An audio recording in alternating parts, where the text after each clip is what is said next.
Hello, and welcome to Marriage Unchained, the art of one flesh, where saving marriages, saving families, and saving souls is the flavor of the day.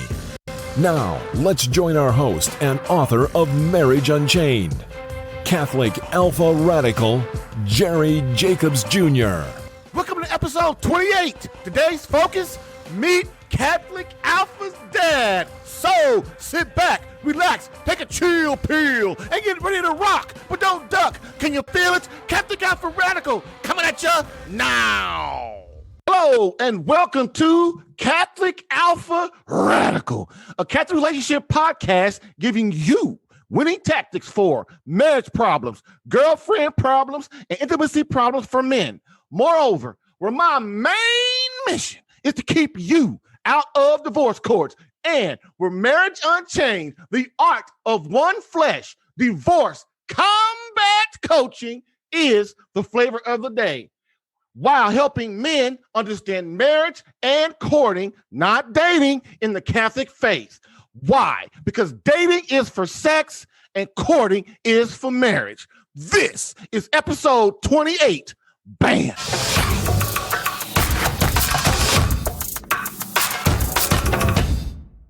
So now we have the quote of the day. We always start out with a quote because we get us rolling right. So here we go. Quote, from another point of view, sex seeks the part, love the totality. Sex is biological and physiological and has its definite zones of satisfaction.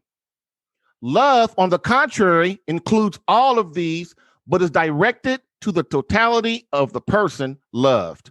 Example, as a creature composed of body and soul and made to the image and likeness of God. Love seeks the clock and its purpose. Sex concentrates on the mainspring and forgets its mission to keep time. Sex eliminates from the person who is loved everything that cannot adapt itself to its carnal libido. Those who give primary to sex for that reason are anti-religious. Love, however, does not concentrate on a function, but on personality. An organ does not include the personality, but the personality includes the organ, which is another way of repeating the theme. Love includes sex, but sex does not include love. End quote. Archbishop Fulton J. Sheen, Book 3, To Get Married.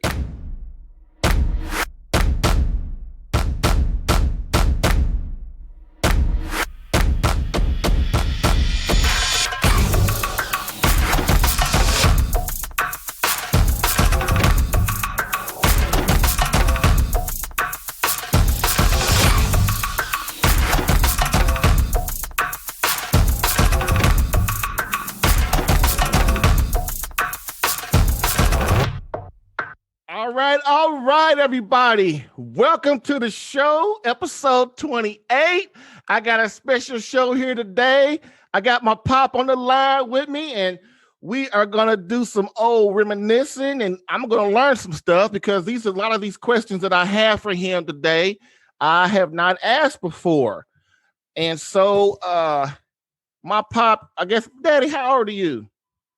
73. 73. He's 73.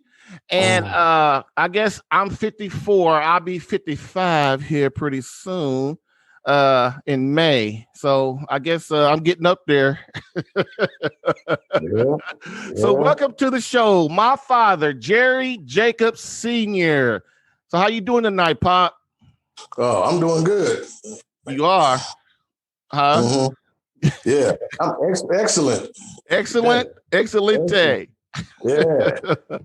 So what we're going to do is I'm going to ask you some questions and stuff, and I'm going to be real inquisitive because some things that I don't really know, and it's just a few questions to see, take us back down memory lane a little bit and to see about how I was as a kid and, you and Papoose and grandmother and stuff, and just some things that we can talk about. So you ready to get started?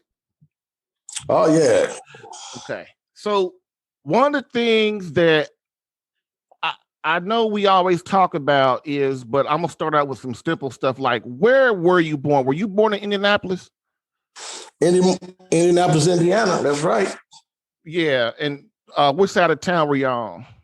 Were you on? Do you remember? Where was it at? Where y'all lived at? Close to downtown, about like 10th and Capitol, something like that. Shoot, I bet back then it was dead. Indianapolis was real dead back then, wasn't it? Tell you the truth, in some ways, it probably had more going in than it does now. Why in some ways. Really? Why you say that? Yeah, because they had Indiana Avenue. People came from all over the world come to Indiana Avenue to see the music and stuff. And, it was a tourist point, to tourist attraction to a degree. A lot of people have come to Indiana Avenue. Jazz and blues. Yeah, Indiana Avenue. But because Mary talks about all the time, she says one of her uncles or somebody had a club there. She always talks about that. So, okay. Mm-hmm. So let's talk about your brothers and sisters. So how many brothers and sisters you got? I have one sister and I had a brother. Okay. And so how was y'all like childhood and stuff? Like, were y'all like adversarial, or were y'all more close, where y'all did things together and stuff like that? Yeah, you mean the family, or just me and my siblings? Yeah, you and Jeffrey and Judy. Me and Jeffrey were just 13 months apart, so we always did things together. Judy was about almost 4 years younger than myself. And so my sister Judy, rather. And so we would do things. We would always do things, but I mean, she had a different set of friends than me and Jeffrey. And Jeffrey had his own set of friends too. But when we were growing up, we used to play together a lot. Just like kids do. We weren't like kids of today. We'd be outside a lot, whereas kids today are inside more. Doing video games and stuff like that. Man, so, I think that today kids being outside, like Jericho and Solomon, when they were smaller, back in, I guess it's 2015, 14, 13, that area, they would go outside, but they wouldn't go far. They would like be around the porch and stuff. But, I was always, even with I was always worried if they went too far, that something happened to them. But when Max and Marcus were younger, and that was in like the 90s, I didn't feel as like that much. You know what I mean? Well, the times were different. Like when I was coming up, we lived on several different sides of town, but the main focus was two neighborhoods. One was 115 and 117, we had a duplex, West 27th Street. And that was one block north. That was 1 block north of the old St. Vincent's Hospital. In fact, it was right on the alley. The alley was really right into St. Vincent's Hospital. Maybe 2 blocks. But it was about 1 block. I take that back. About 1 block, go right into St. Vincent's Hospital. We were north of St. Vincent's Hospital, so we would you could walk right down the alley and go right into St. Vincent's Hospital from where we lived. Then we lived there, I don't know, till I was about 10 years old. Then we moved in the Butler-Tarkington area on 4252 Sunset Avenue. And we got there, we rode up bikes. We were growing older. We used to ride up into Broad Ripple. We would ride up Butler University, go all down the hills. And man, that's a long way. Where? That's a long way from St. Vincent Hospital to Broad Ripple. Well, I guess it ain't that far. We moved. No, we moved. We moved to Butler Tarkington when I was about 10 years old, about 1957 maybe. Somewhere along in there. 1957, 58. That's when we moved in the Butler Tarkington area. And so we used to go, like I said, go in Butler University, walk through the halls, during the summer, some of the stuff. We used to go down to Holcomb Gardens, used to ride our bikes down there. We we stay on our bikes. Everybody stayed on our bikes. You know. Oh, yeah. Maybe 10, 12. It was 10 to 12 of us. You know, we wouldn't all be together all the time. We usually 3 or 4, 5 sometimes, you know, riding our bikes. And we stayed down the street from the Reynolds. And the Reynolds, they were 2 girls, Mary and Joyce. And Mary and Joyce, they were like, I won't say, they were tomboyish in a way. You know, so they would be with us too sometimes. Yeah. You know, Mary played ball better than a lot of dudes. Yeah. So y'all's childhood, was it, let me ask it like this. Was it rough? Was it good? Was it bad? Or were y'all aware of the many problems in the world? Or were you just basically allowed just to be kids? I had a good childhood. We were allowed to be kids, you know, growing up, you know, just, you know, it wasn't like it was now, you know, it's a lot of stress and tension. A lot of things, you know, back then, Black parents try to shield their children from certain things, you know, like, you know, racism and stuff like that, you know. I knew what it was, but it wasn't something, you know, that especially we were in Butler, the Butler Targeted area. So, you know, it sort of, you know, it never did, you know, I'm quite sure things happened. I just don't remember at that particular time. So I was just 10 years old, whatever, you know. And, you know, like I said, we had a good childhood. Really, we did. You know, it seemed to me that y'all did because, you know, being around you and Jeffrey, when I was around y'all a lot, it's like when y'all did talk about being younger, y'all really, I mean, you could tell that y'all really kind of enjoyed it. Y'all had a good time together and stuff.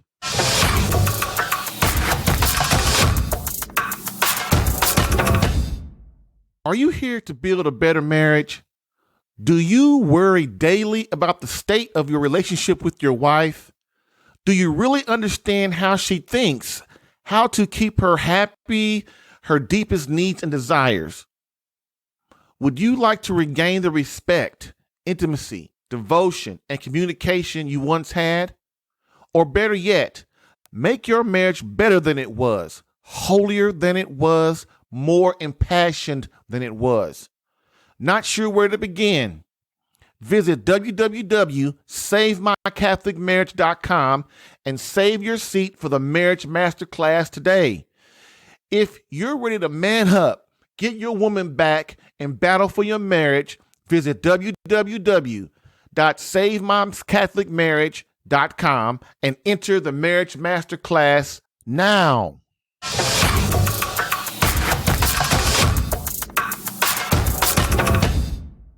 So let me ask you this. Now we're going to get to Papoose. So Papoose is what we call my father, what everybody in the family calls my father's father. So Papoose, I'm the one, I guess as a baby, I'm the one that gave him that name. And so it just kind of stuck. All the other kids started calling him that. So my question to you is like, Daddy, explain, talk about, to me, Papoose was real special, and he was this real special man. I looked at him as a role model type thing, because I'm a type person. I don't look at star. You know, I mean, I really like Magic Johnson, and I really liked say, you know, Roger Staubach and stuff growing up, but I didn't look at them as idols, or I didn't look at them as like role models. But I looked at Papoose as a role model. So my question to you is talk about Papoose and how really important he was in your life. My father, his name is Jesse Jacobs. Yes, I should have said. Yeah. Hey, you know how I used to call somebody something, and then that's. well, my father, he was from Huntsville, Alabama. He had I think the family had eight children in their family, if I'm not mistaken. 1 sister and 7 brothers. And so Daddy, I came to Indianapolis, I think, when he was maybe 20 years old, somewhere along in there. Wow. He came down. My grandfather, his father had moved up here before Daddy. And then Daddy and Uncle Rosie and Uncle Edward, they came later on. Uncle Edward was the oldest brother. And Uncle Rosie his name was Roosevelt. He was younger than Daddy, not a couple of years, something like that. Why did Papoose leave Alabama? Huntsville. You know why he left? He got into. I mean, you don't have to say it specifically if it's bad, but can you give me a kind of a why you think he left? He left as he had to. He got into an incident where he felt it was better for him to leave. Oh, got you. Okay. And so he came to Indianapolis. And so he got up here, and then Uncle Rosie and all his basically 2 or 3 of his brothers followed him up here, right? Or was he the first one to come? I don't know. I think he may have been the first one because Uncle Edward had raised him because my grandmother, Daddy's mother died when he was 9 years old. Oh, wow. He'd had children. She'd had a lot of children, and they took a toll on her. So she was raised so Papoose was raised by his daddy? He was raised by really Uncle Edward. That was his older brother. He probably did more, because my grandfather, when my grandmother died, he took, he sort of went downhill from an emotional standpoint. And, so he, like I said, he moved up here. He worked at, it's now called Eskenazi Hospital. Then it was called Wishart. And then at that time when he worked, it was called General Hospital when my grandfather worked there. So I'm going to ask the question again because we kind of went sidetracked. So what is, so just name some of the most important ways. Just name some of the things that, Papoose, how is he so important to you and stuff? What looking back, what were some of the things that you, I know you and Papoose were real close. I think out of all the 3 of y'all, I think you and Papoose were the most close out of you, Judy and Jeffrey. Although Jeffrey was a close second. But so that's what I'm saying. When you were, in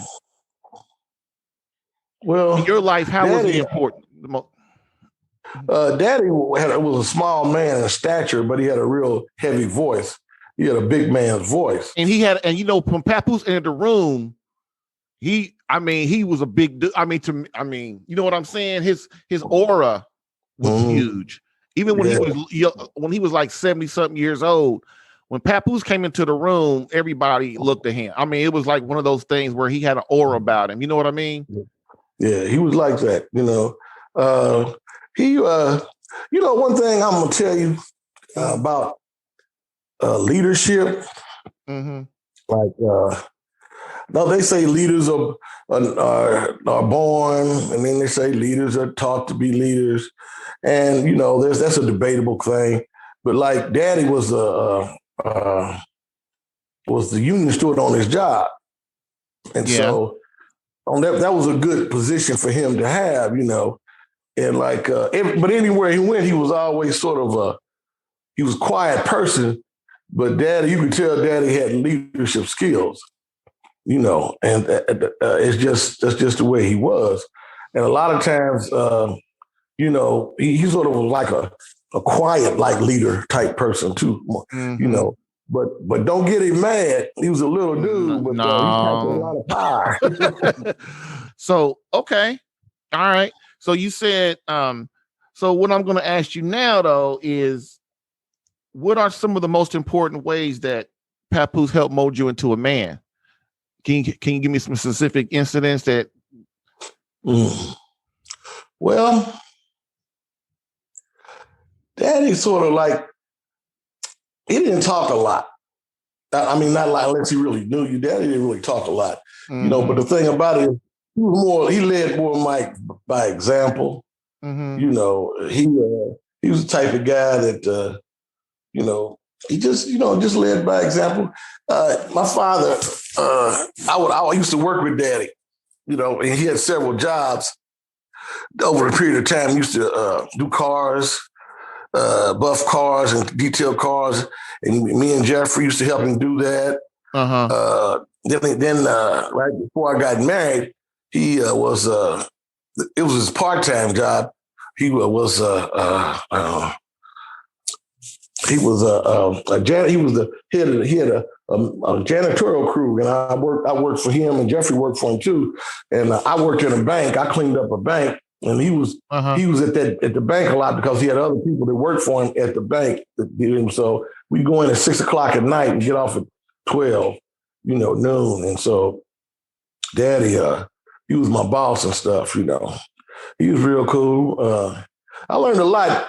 Like, he did a lot of things. Like when he was like younger than that, when we were living on Sunset, he was a night watchman, and he cleaned up the place for this Cornelius Printing Company. He worked there. It's no longer, the building is there, but it's not in business now. But he would go and he would put me in a room.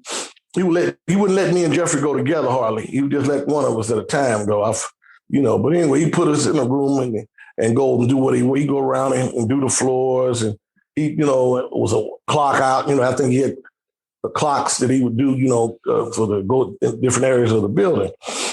So he did a lot of stuff, different things over the years. He used to work at the Indianapolis Power and Light Company a long time ago. He just was, just a lot of things. The thing about it is, my father was that I always knew he loved me. Mm-hmm. I always knew he wasn't going to hardly lie to me. He said hardly. And I always, well, not that I know of, I don't know, but he wasn't, some people are lie every now and then, and some people are habitual liars. Got that right. Some people, everybody's probably lied sometime before their life, But Daddy definitely he didn't like to lie, and he didn't like you to lie either, I know we were moving one time. We were moving from the campus out of the campus apartments. The campus apartments was across the street from the OYMCA, and the fact they're still there. But anyway, we were moving. Me, Jeffrey, Judy, Daddy, and Mama, and so Jeffrey started messing with Judy, and Judy started hollering and crying, So that was usual.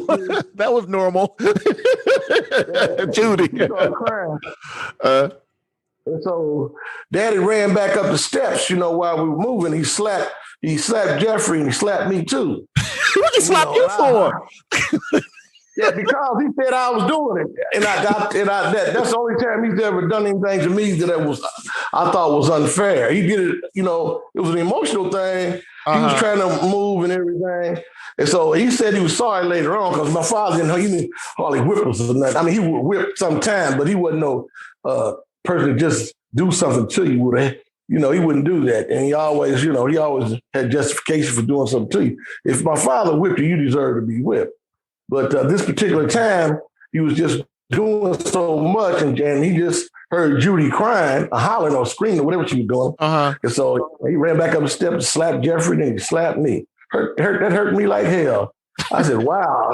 I said, that Daddy slapped me for I didn't even do anything, Man, you know how it is. Man, when them girls start crying, because Feeney's my sister, y'all. Feeny will get me the same way. I get in trouble because Feeny start crying, and first thing y'all go, boy, what you do to that girl? It was all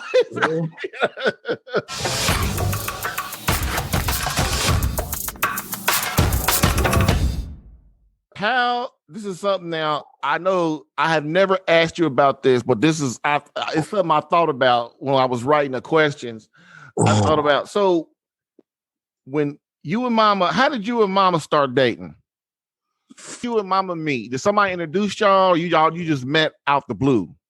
At a party. We just met at a party. I went to a party a couple of streets over from her, and the first time I'd ever seen her, even though I lived in that neighborhood before, I didn't live there then, but me and Jeffrey and Mama and Judy, Dad, we lived in that neighborhood. So, but we lived in the Ransom apartments, and then one time we lived in the campus apartments. So, and then Granny lived with us in both apartments. I forgot about that. Granny lived with my grandmother, my mother's mother. She lived with us in both apartments. Yeah. So, and then, like I said, met your mother. I was 17, and that was it. Met her, and You know, she was real young, and I was real young, doing stuff we weren't supposed to be doing, shouldn't have been doing. Well, and that's how you got here. Well, we're gonna talk about that in a second, but I want to know, like, come on, man. Now, come on now. How did you okay? I know you a smooth talker, man. So you just didn't go, oh, you just didn't, see her, then y'all started just dating and talking and just start. No, what did you say when you first saw her? How did she look to you? I mean, what made you want to talk to her? What made you know what I'm saying? Oh, well, it was it was a basement party. It was house party. It was a house party. Yeah, and so what happened was I had a car, and like back then, kids didn't have cars. My age didn't have a car. I was one of the very few that had a car. I was going to Shortridge High School when I had a car. Mm-hmm. One thing about having a car at a young age, it affords you a lot of freedom that maybe you don't deserve, don't need it. Right. So exactly. I tell anybody, if you're going to have a car at that age, you need to, your parents need to be well schooled on how to have a car. Mama said the other day, Mama said, boy, he was, her and Mary was talking, and Mama said, boy, your daddy, he said, man, okay, everybody, my nickname is Man. So that's what they call me in my family. It's not Jerry, they call me Man. So my mother told my wife, she said, boy, man, your man's daddy, boy, he was fine when we were little. He was a good looking man. So obviously, Mama, and she did. She said, Jeffrey was good too, fine too, but she said you was fine. She said, yeah, he was fine, and Mary just started giggling like a mug, man. Yeah. So that's what I mean. So, when you saw, Mama just came out and said that you was nice. So when you saw her, okay, it's dark. I've been to house parties too. Come on, I know what's up. You see the woman. Mm. What did you think about it when you saw her? Back in them days, I was trying to really, I was trying to be Black Rudolph Valentino. There you go. Amen. There you go. Now we talking.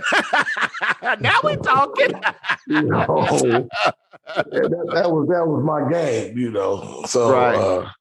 So how'd you approach her? How'd you talk? What'd you say? You remember?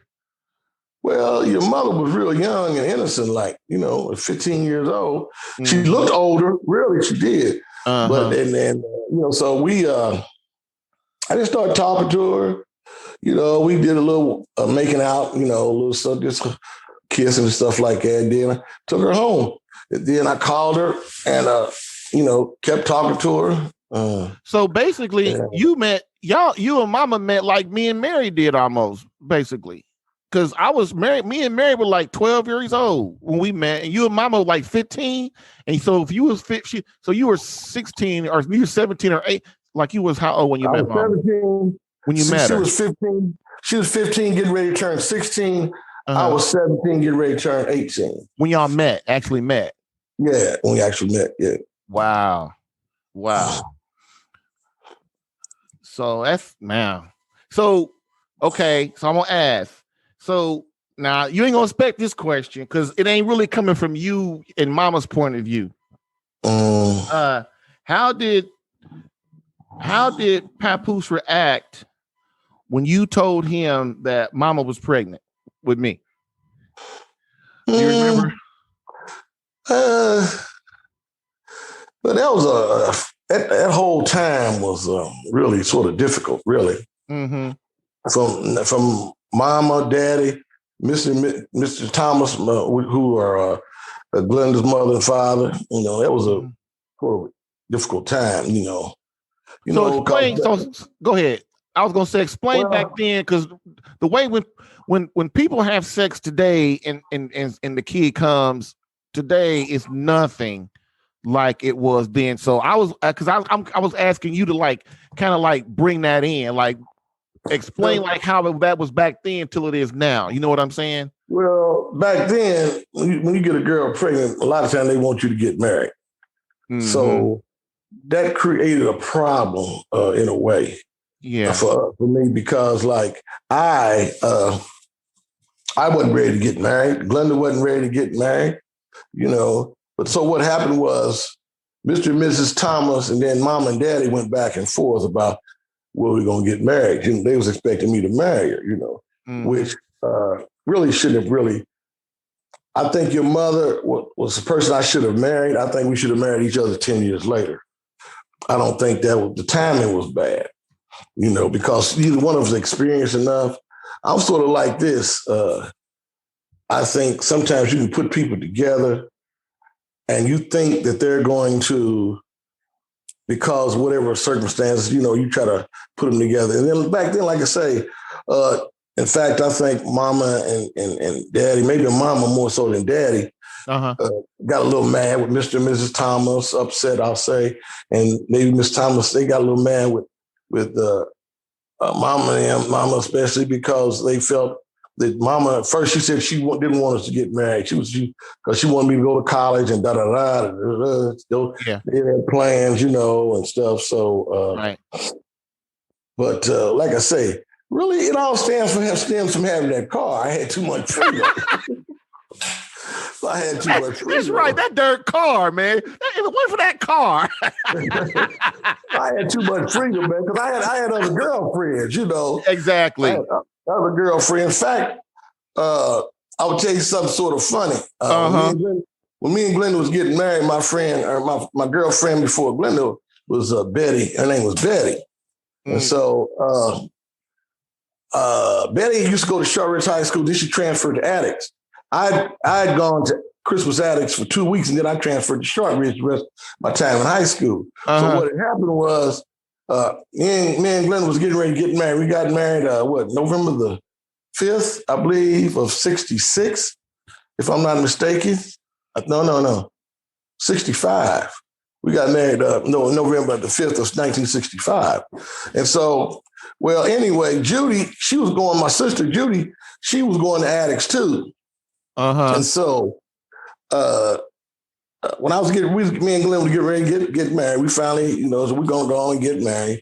And so what happened was Betty, my girlfriend Betty, I had seen her and I probably was still dating her. I don't know. I don't remember that part. But anyway, she was walking down the street and Judy saw her. And so Judy ran up to Betty and said, yeah, you know, Jared's getting married this week, don't you? Oh, he's just trying to get you shot. What? Hey, he's getting married. So anyway, Betty started crying and ran down the street, you know, and it was, you know, I hadn't told her. I couldn't tell her, you know, that was a letdown on me. I couldn't tell her, you know, just, But anyway, that's what happens. And so, you know, when you got freedom and like you're not focused, you know, like when I was in going to school 43, went to school 36. That was my first school I went to. Then I went to school 43, and then my last half year in junior high school. The very last 6 months or so, that's when we had 8A, 8B, like, you know, or 7A, 7B, and like that. So in 8A, in 8B, I was in school going to 43, and then in January, I transferred to school 64 on the South Side. That was a culture shock. That was a real culture shock. Why do you say that?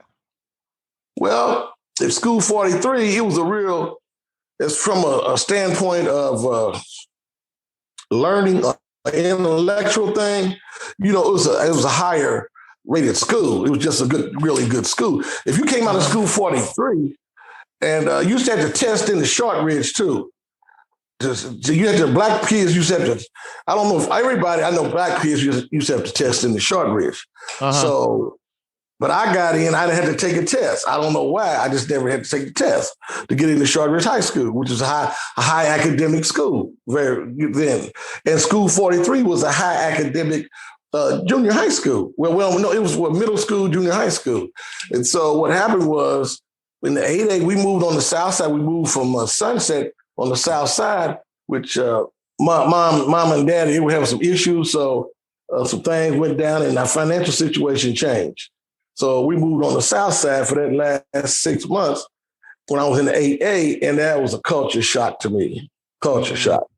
The stuff that they had known at learning in School 64, I learned when I was 3 years earlier. They was a total, like, they thing was, they were a lot loose, more loose. Like, that's why I got into girls, a lot. I got into girls out there. Yeah, because you probably got bored. I started, Yeah, because you probably got bored. It's just they had a different lifestyle. Out there, girls, a lot of them were already having sex at 14, 13, stuff like that. And, it was just a different thing. My cousin Lois, she lived out there. Uncle Edward, his family, they lived out there in Barrington too. So anyway, very first day I got out of School 64, culture shock. This dude named Michael Strader, he wanted to fight me. Very first day, we was in there, got in the locker room. He wanted to fight me in the gym. I ain't done nothing to him, nothing.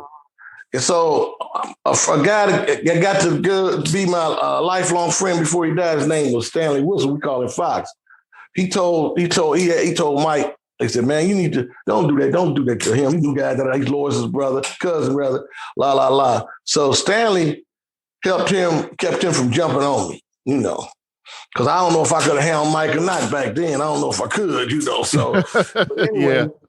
But then laid down years later, he and I started working at the same job. We became good friends, Michael, 20 some years later.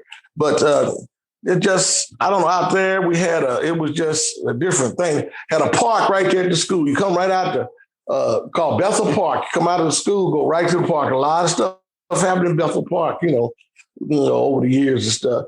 It had its own, it was a real close-knit area out there for Black people.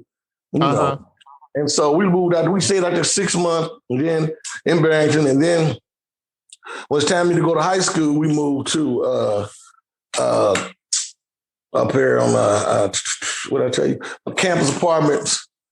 And then we moved to the Ransom apartments. And then that's when I went to Shortridge for 2 weeks, to the attics, Christmas attics for 2 weeks. My mother told me, Mom said, well, you're too smart to go to attics, because attics, it used to be, at one point in time, Christmas attics used to be the number 2 rated high school in the United States, Black or white.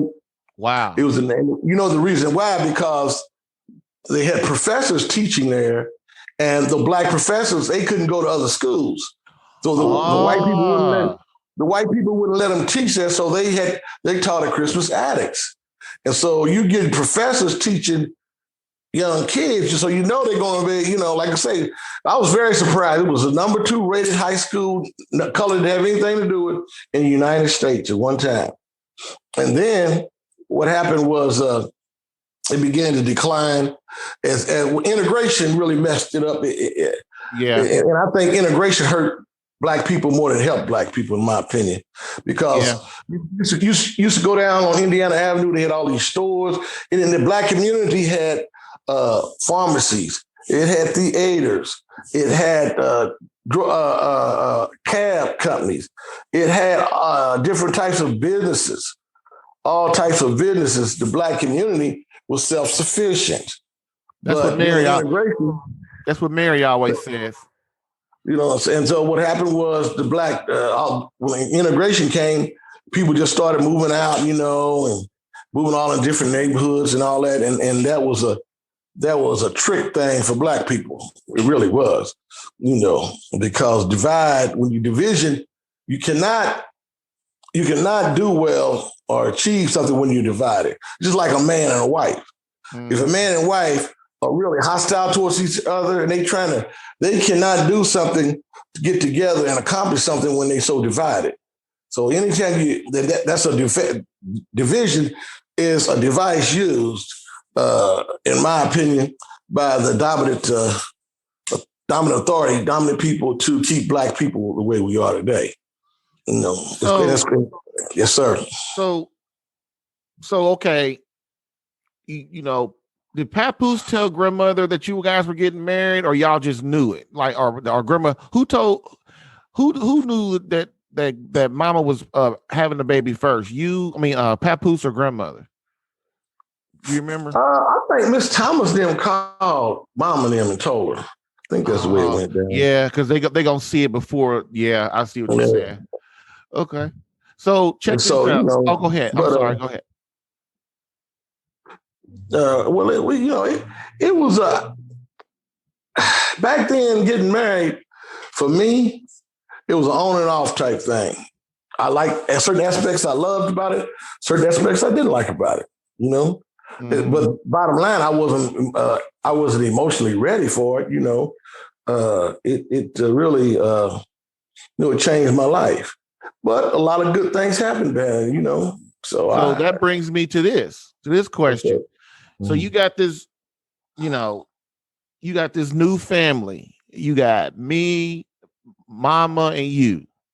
Mm-hmm. And how was that? How was life after when I came? It was just us three. How was that? How was that?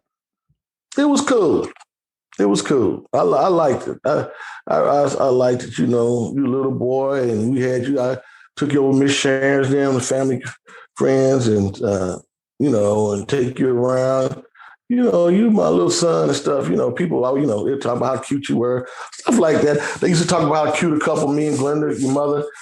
How people, you say, we be going somewhere and we married, and everybody, now people still in high school. They say, oh, y'all married it. La la la la la la. Oh, you got a cute couple. And how does it feel to be married? And la la la la la la. What we had done was we had gotten an apartment in Mama and Daddy's house. They had an attic up there, so we took and made the attic our apartment. And so Mama wanted me to go back to school, finish school, high school, didn't go to college, and da-da-da-da. That was the plan. But a lot of times people look at things. Yeah. Life is very different. I'm going to tell you what, for years and years, I looked at it like, wow, I got married at such an early age. Da-da-da-da-da-da. I'm thinking a lot of negative things. And then I got to thinking about the Vietnam War. Back then, the Vietnam War was on. So what they were doing, they was drafting brothers, people, period. A lot of people, I think I was probably 1A classification. But then when I had a baby and got married, they put me in a different classification. So they never did call me to be drafted. And a lot of my friends and even one of my cousins, they went to Vietnam. One of my cousins, he got murdered. He got shot, really, and killed in Vietnam. And I had a lot of friends that went to Vietnam. And some of them didn't make it back. And some of the ones that didn't make it back, they didn't make it back mentally. Right. They didn't make it back. So I said, wow, you know what? I got married at 17, had a child. But if I hadn't done that, that might have been me in Vietnam. Yeah. So that's where you don't want to go. Yeah. So I go ahead. No, I was gonna say. So be honest, man. When I was growing up, what kind of kid was I? Did I cause your mama a lot of problems? Not really. You just an average child, regular child. The only thing about you a Taurus, and you real. You got how Tauruses are. They got that very opinionated, very difficult sometimes to deal with them, Tauruses. And I find, other than that, nah. But being that way probably has helped you be who you are today. It helped you probably playing football. It helped you probably in the military, in the Air Force, So it goes both ways. Anything, you have to look at both the pros and cons of anything, And so, but as far as that, you're a pretty good kid, really. You and Feeney, both Jennifer, my daughter, Jennifer. You good children. And see, that's how I measure. I measure by how many whoopings I got. I said, so I look at I got whoopings, but I didn't get a whole lot of whoopings. So I figured I wasn't that bad. Well, I really don't like to whip kids. I really don't. But and some kids you don't have to whip. I'm from the old school. I believe in whipping ass. I believe in whipping ass when it calls for it. But first of all, I learned one thing that I learned from Daddy: never whip a child when you're mad. Mm-hmm. Go and calm down. So you rein yourself back in, and then if you're gonna whip them, go in there and whip them. And like mama, she's the more emotional type. Yeah. But the thing about it is, daddy would tell you why he's whipping you. I'm gonna tell you why I'm gonna whip you, why I'm whipping you. After he come, but he didn't whip me that much. He just, of course, daddy probably didn't whip me 10 times in my whole life. Maybe not even but 6 or 7, maybe, But when he whipped you, it's for a reason. He tell you what the reason was, So that it was I had a real interesting childhood, really, to me. Mama kept it interesting. She was really a different kind of person. Yeah, you always talk about grandmother. So, like, when you say those, you always say those little sentences about grandmother, like, oh, she was a very interesting kind of person, or mama was. You never really come out and just tell us specific situations and stuff how she was. Well, mama. Well, I tell you this mama. Say like in the morning we get up and get ready to go to school. So mama might get to arguing or fussing or whatever. She gets mad. We might do something. She might, annoy her, get her upset. So she just because she's real hyper. Mama's real, no, not hyper. I won't say hyper. I take that back. Mama was real intense on sometimes. Real intelligent person, very intelligent. So, mama, say mama gets mad in the morning when we go to school, right? So then we go home, we stay at school all day, we come home and open up the door, and mama started talking about the same thing like we never left. It's like she opened up and like the conversation's still going. The same conversation that we had that morning, they opened up the door and she's still doing it. She's still on it. Same thing. Yeah.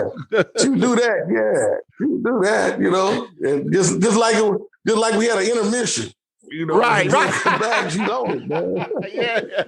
We gonna take an intermission, y'all. We be back in 4 hours. Yeah.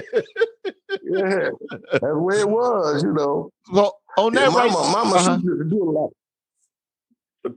Mom used to do a lot of stuff, like she used to go to the polls and, like cook food and the dinners and stuff. And when mama cooked, everything always came back empty.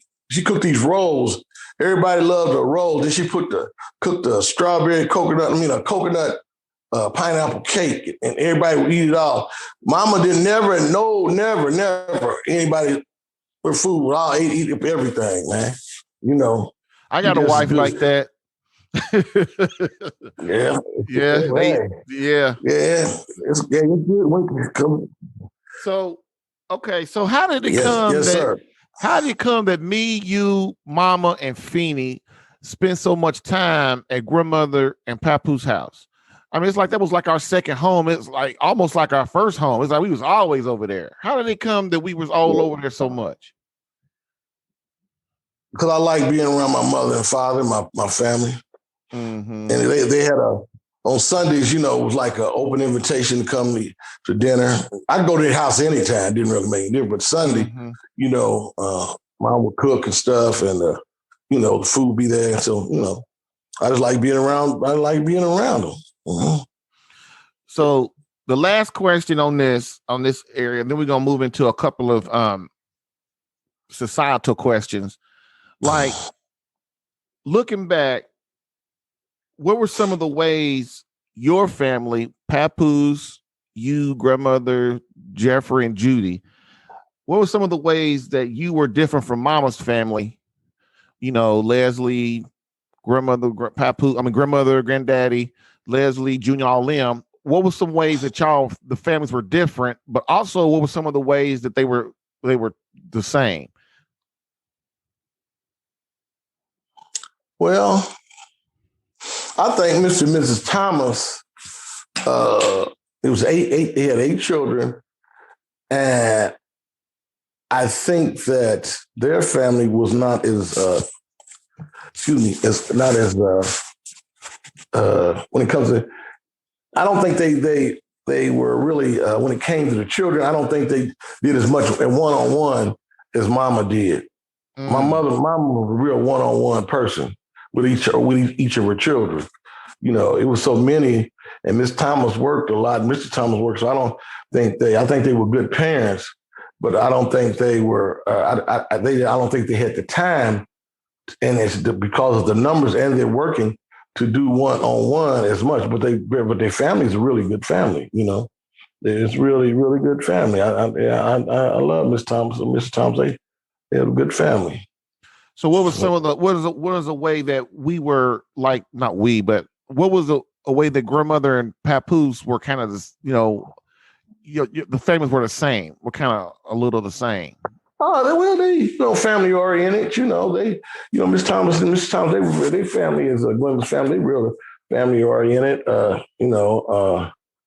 And that's like we were. Like I said, Mama, she didn't work that much. She worked. Daddy was saying, yeah, she go get a job and work just long enough to go get a bill. And then she come home and sit down. Yeah. But Daddy was from the old school. He really didn't want her to work. Right. He really didn't. He wanted his dinner on the table when she came home. When he came home, rather, draw his bath water, and and that perspective. From that perspective, Mama was a good mother. She cooked well, kept the house really nice. And see, that's what I'm talking about. I should have asked Papoose, how you get a woman to draw you some bath water? Yeah. From the old school. It's old school, Yeah. Yeah, man. When you have that, that's what we've gotten away from in this country.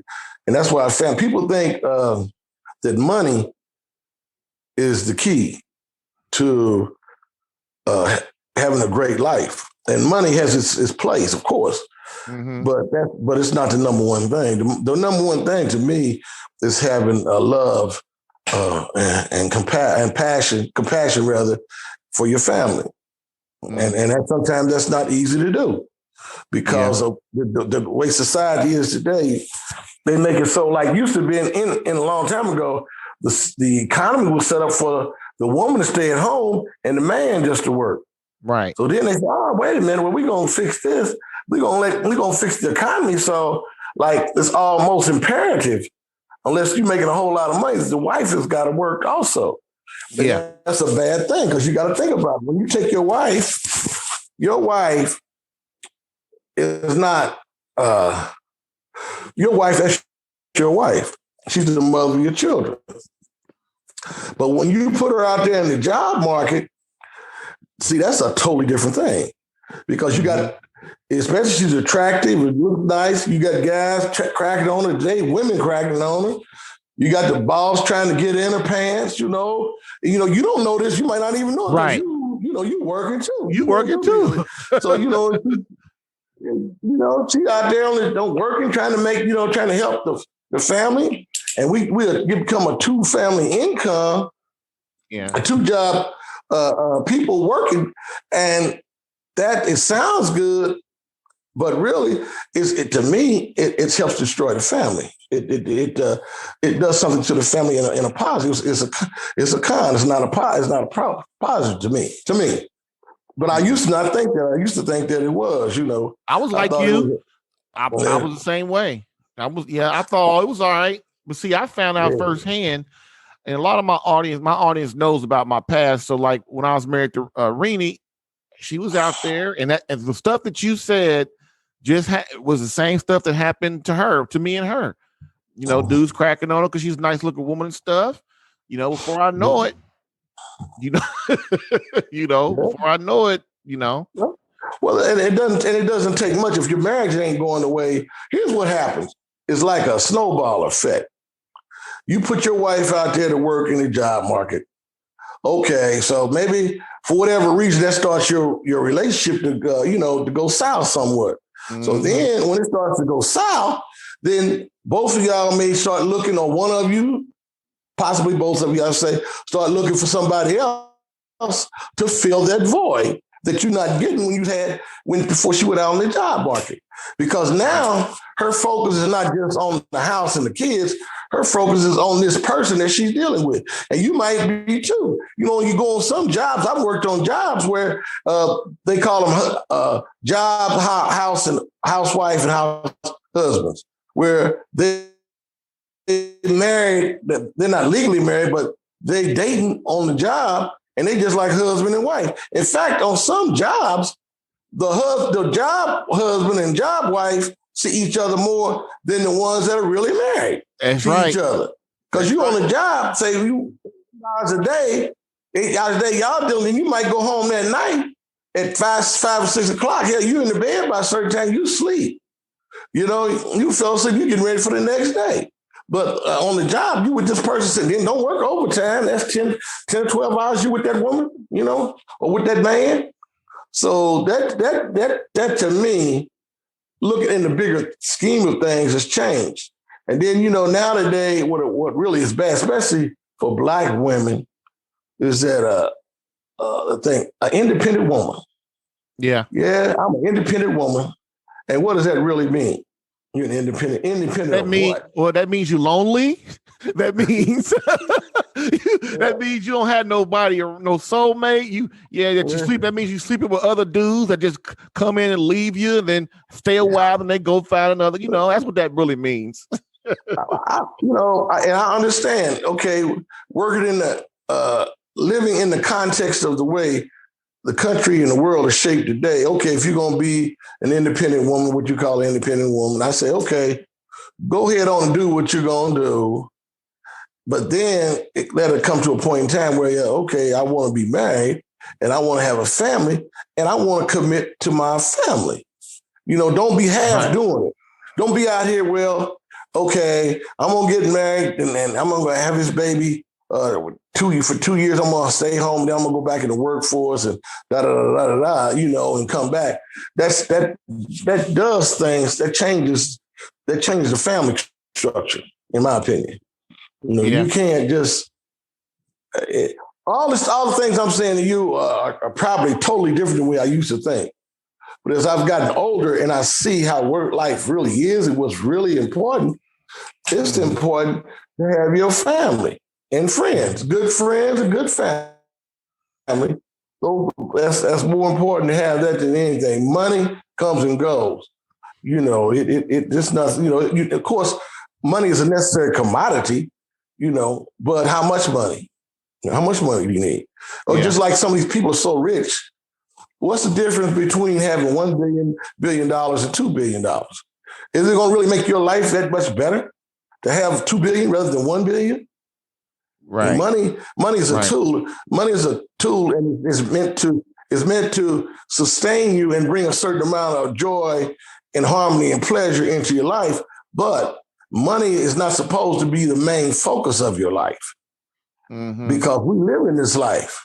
You know, this is life. We're living this life. And so therefore, if your main focus is money, money, money all the time, you're going to miss a lot, in my opinion. And you know what? It's real easy to get in that trap, though. You know, it's real easy to get in the trap of, I got to put the food on the table. I got to make this money. You know, I'm making just enough to pay the bills. Now I need that extra money. So I think that it's just not rich people that go through that.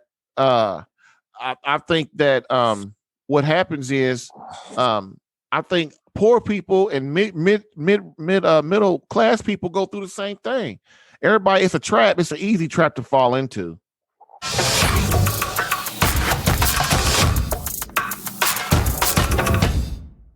So, if you like what you're hearing and want to help others, here is what to do.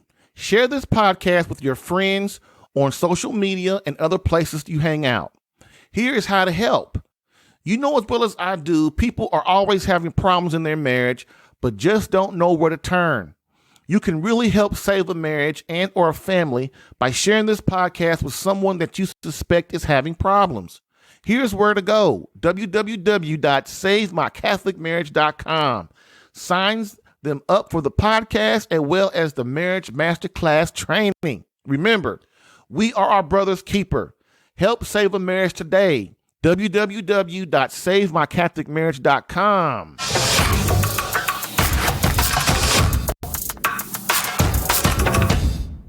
So I'm going to ask you just a couple more questions because we're getting at I think we're at an hour, but I don't want to keep you too long. So so we're gonna go into some societal questions, because my show's a lot about masculinity and stuff. That's one of the main proponents of the show.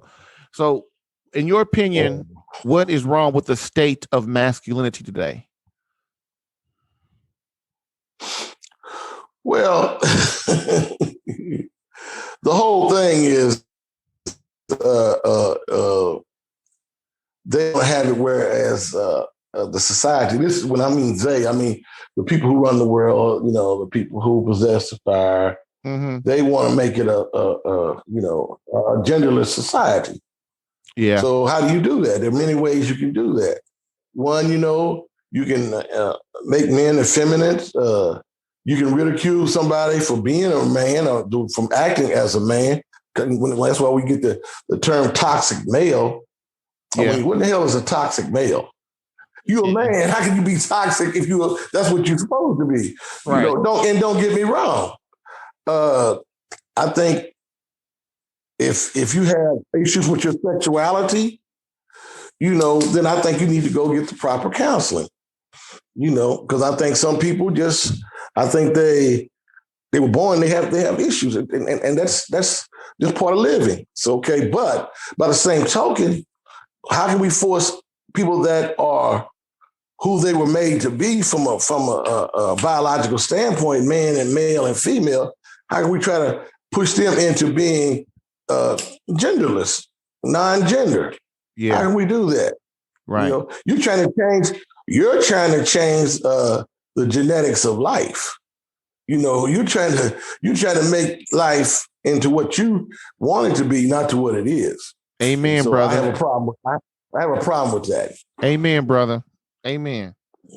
So this is one that me and you talk about all the time, and we agree on it too. But I'm gonna play the curious reporter. In your opinion, also, how has feminism destroyed the family and hurt the state of Christianity and society?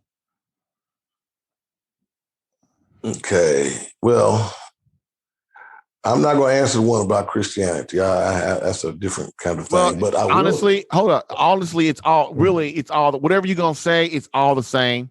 I just put that in there because basically I know it's whatever. It's all three of them. It hurt all three of them the same. But go ahead. Well, I think if you look at societies, societies in the past, you need the male and female. That's just a part of life. And when you start dividing that up, and then, it's a heck of a thing, when you walk around today and somebody will say, they had this lady the other day, she said something, I can't wait till my son gets old enough or whatever he is so he can decide what gender he wants to be. I know. That is so sad. Come on, now. It's sad. It is. It's sad, man. It is. But the thing is, the main thing that's hurting people, period, is that the focus of life has been changed, especially in this country. The focus has been changed. And you know what? People are so selfish. That is where it all stems from. Yeah. iPhone, my website, my, me. It's just completely different. Mm-hmm. Completely. Yeah. And the thing about it, it's not going to change in the near future. No, it's not. It's only going to get worse. South. Yeah.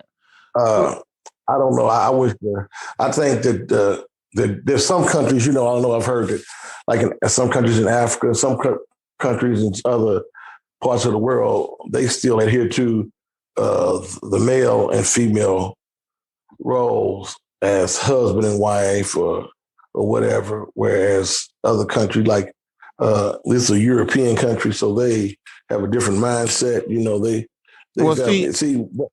Well, here's what happens, Daddy. just like the Catholic Church in Africa and South America and all these other countries, what happens is they try to hold up the thing of marriage the way it's supposed to be, right, in the family. And then what America does, they go over there and start giving them all this money and say, in order to get this money, then you got to do that. You got to do what I tell you to do. And that right there is why eventually, if people keep taking the money, the people, and no matter where you live, they're gonna start going to where we're going. This country's going. You know what I'm saying? Yeah. So the last question is: Would you advise a young man to get married? Say what now? Would you advise a young man to get married, knowing what you know? It would depend on the circumstance. At what age? Well, I mean, okay, no. I mean, it don't matter if he's 20 up to whatever. I mean, he's ready to get married. I mean, he's mature enough to get married.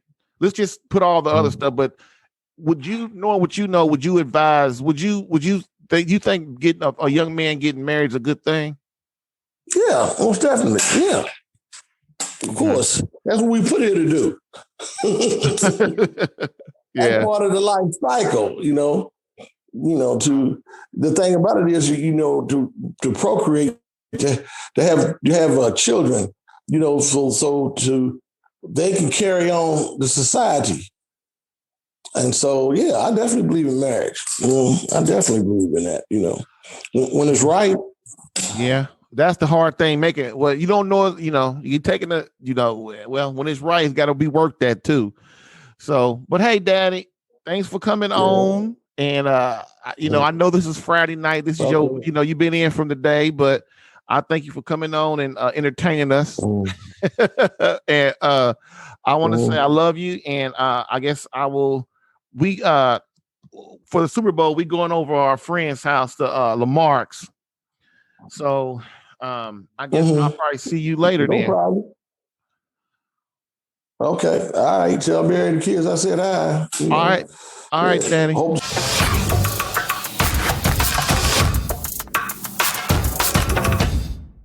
All right, everybody. That was the interview with my father, and I hope y'all enjoy that. And as we always do, we end with a quote from Pope Benedict XVI. Life offers you comfort, but you weren't made for comfort. You were made for greatness. So, Christian soldier, the spiritual fight is up on you. Fast, pray, and prepare for battle. Thank you, Christian soldier, for listening in today. Do you have a critical or pressing problem in your marriage right now? Want help? Come on the show and ask me in person. We can do this completely anonymously. You don't have to be on camera or say your name. It's totally up to you. I would just love to have you as a guest on the show. More importantly, you would be helping other men as well. Contact me at radicalquestions@catholicalpha.com. And lastly, please share this podcast with someone that may need help in their marriage or relationship. Help me save a marriage today.